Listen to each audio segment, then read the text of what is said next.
Hi everyone, my name is Ruby and I am a member of the Hagerstown Youth Council.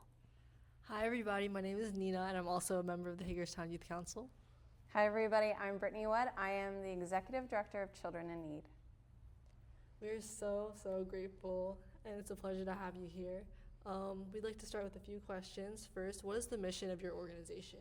Yeah, so Children in Need is a nonprofit agency and we strive to provide every child living at or below the federally recognized poverty level in Washington County with the essentials they need to be successful in schools. So that looks like clothing, hygiene items, school supplies, shoes, coats, and more.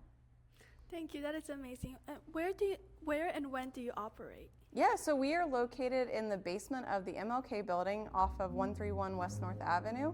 And we operate essentially every single day for our extended service program. So that's basically like those emergency requests from partner agencies in the school system. So we'll provide those items that I mentioned at any given time.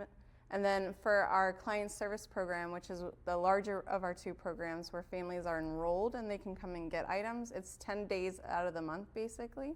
So every Wednesday and Friday from 8:30 a.m. to 11:30 a.m. And then a second Monday evening of each month from 5:30 to 7:30, and then the fourth Saturday of each month from 8:30 a.m. to 11:30 a.m. That is great. You already mentioned lots of programs that were Yes. available. So who is eligible for your services? Yeah, so we have historically been for children who are on the free and reduced lunch program through WCPS. However, when I started 2 years ago, I took a hard look at our community and I realized that there were a lot of kids slipping through the cracks. So we expanded our program to be any child in Washington County who is in need of support. So those working class families who are just making too much money to qualify for social service programs can now access services through us. That's amazing.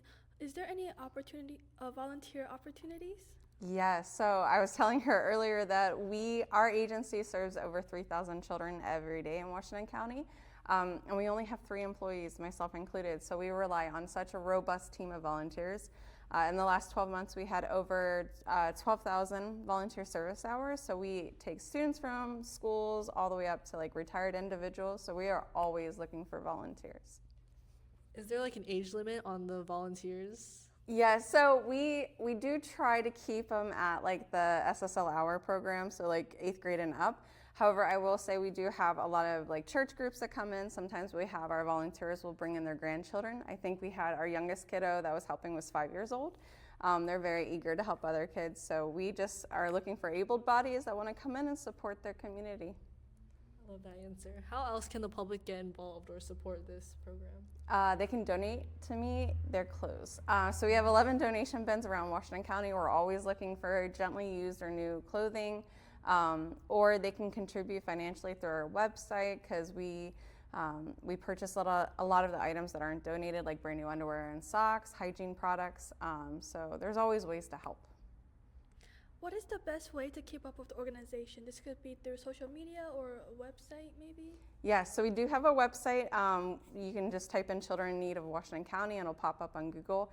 We do have Facebook, which I know is not that hip for younger kiddos, but the vast majority of our families utilize Facebook. So we have Instagram and then LinkedIn as well. That's awesome. This organization is very empowering. Are there any scholarship opportunities with your organization? Yes, so last year we launched the Art Richards Scholarship Fund of Children in Need. He was our founder. This is our 27th year of operations, so last year we really wanted to celebrate big. So any graduating senior who is a client of Children in Need can apply through the Community Foundation. Last year we were able to award 2 scholarships, so that process should be opening back up in January. That's amazing. We have a couple of fun questions for Yes. you. What is your favorite event you guys had or you are looking forward to? Oh man, I love all of our events, but we have one coming up on December 13th. It's called Frosty Fest. So basically, Second and Charles and Books A Million is holding a toy and book drive for us. So people can purchase items and donate.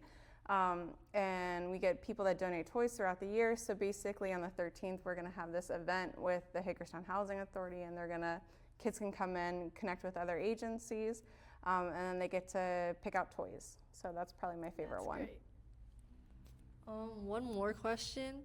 So for youth who want to get involved, what advice do you have for them? To get themselves out there or involved or participate in civic engagement? Yeah, I think that's what I admire the most about your generation is because I feel like you guys are so active and you care so much about the community, and there's almost more opportunity now, I feel, than there has ever been, especially with the advancements of like social media. So basically, I would just recommend you find something that you're passionate about, because you don't want to, I mean, you could spend a lot of time volunteering where you're not really passionate, but if there's something that will really touch your heart and kind of ignite like a spark in your soul, I think that's your best bet to like kind of have a long-term volunteer like journey as you grow up. Yes, that is very true. We have one last fun question for you. If you could eat at only one restaurant for the rest of your life, which one would it be? Oh man.